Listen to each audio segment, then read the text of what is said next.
So I'm going to give you a step-by-step of how to set up the MPC to be controlled by the machine. First thing you want to do is get a MIDI cable going to the MIDI in of the MPC to the MIDI out of the machine. The thing you want to do is go into your machine software settings, turn the port on that you plugged in that MIDI cable into, right? Which was MIDI port 1. Now in your MPC settings, click the MIDI button. This sync mode in, you turn that to MIDI clock. It's pretty much telling the MPC to look for notes from the machine. So when I hit play on the machine, it plays on the MPC, and you can see this light turning on and off.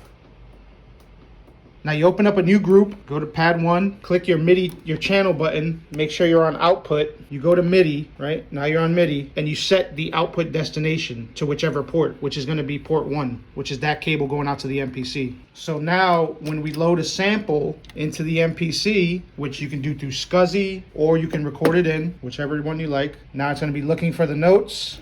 We hit the pad over on the machine, and the note changes.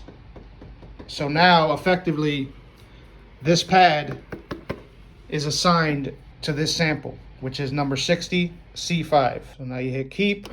Now we can hear the MPC putting out that kick drum. Now the machine is controlling the MPC, and to me, there's very little latency. It feels very clean. I wonder if I hold this note repeat.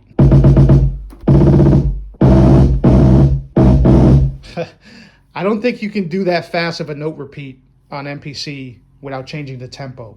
So that's pretty dope. Imagine. So now if I want to load up another sound to be controlled, I get my sound sampled in or loaded through the SCSI or whatever. I come over to my machine. I duplicate the pad over to pad 2.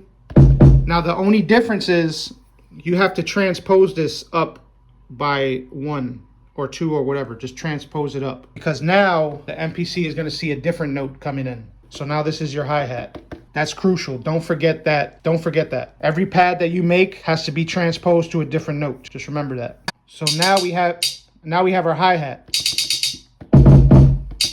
Right? You could do all kind of different note repeats.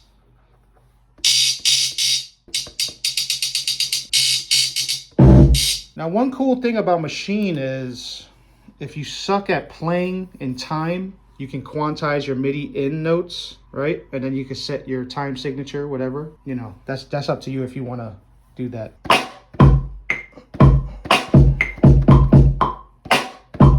You get the idea. You can get really creative with this stuff. You just have to like kind of open up your mind a little bit and think of ways to incorporate these modern tools with the limitations of your older hardware. We're going to be doing this one next because these are even harder to use, but you can do the same thing. I think this is the real gold mine right here because these are way cheaper. These rack units, you do what you want with that information. Now you can record the notes directly into the MPC from the machine, or you can sequence your whole pattern in the machine first and then record it over to the MPC. I would suggest doing it in here first if you're an MPC user or any DAW you have, because you could do all your precise editing and you could pretty much you could do a pattern for the whole song, right? You can get the whole song squared away and then just, you know, record it onto the MPC, do all your audio editing work from your DAW, whatever you want to do. But now if we record a pattern inside of the machine,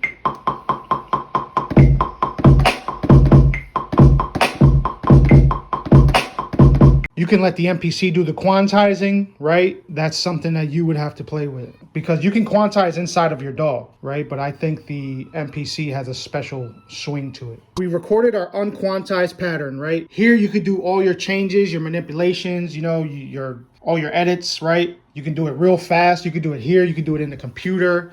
And this also applies to Ableton. This also applies to any DAW you're using. It doesn't have to be Maschine, right? So you can do all your little complex edits and like beat drops, everything, right? Now, when you're ready to record that into the MPC to get that MPC swing, right? Hold record over here, hit play over here.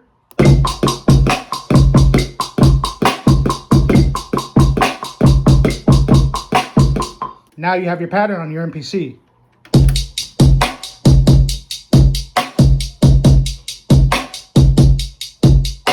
You do what you want with this information.